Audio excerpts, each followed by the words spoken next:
এটা পরে দেখা যাবে ভাই,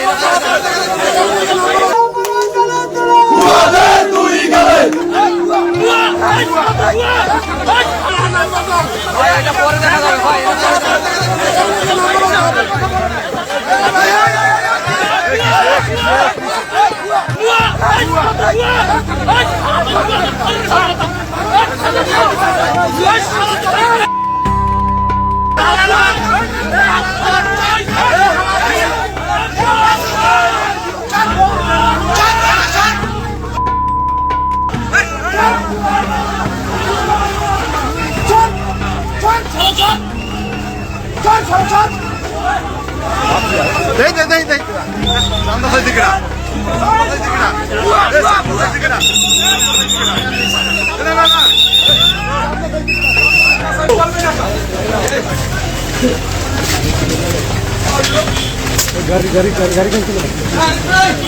গাড়িতে উঠাও,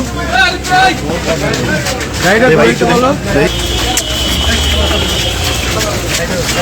এলাকাবাসী যদি আপনারা সাহায্য না করেন, আপনারা যদি এখানে কোনোভাবে দুর্নীতির আশ্রয় নেবার চেষ্টা করেন, তাহলে কিন্তু কাজটা ঝুলে যাবে।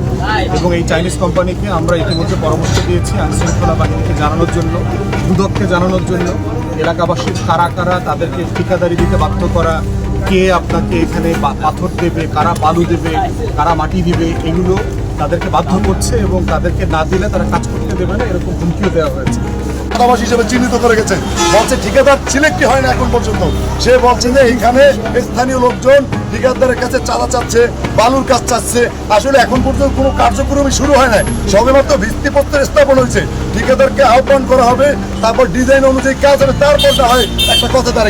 তার আগেই সে ঢালাও হবে কিভাবে বলে গেল যে স্থানীয় লোক চাঁদা দাবি করছে এবং সাধারণ মানুষকে সামনে বসে সে বলে গেছে। এবং সাংবাদিকদের সামনে, আমাদের এখানে স্থানীয় সাংবাদিক বিন্দু ছিল, তাদের সামনে সেই মনে করেন জঘন্যতম মিথ্যা চাটনি করে গেছে। আমরা এই বক্তব্যের তীব্র নিন্দা ও প্রতিবাদ জানাই।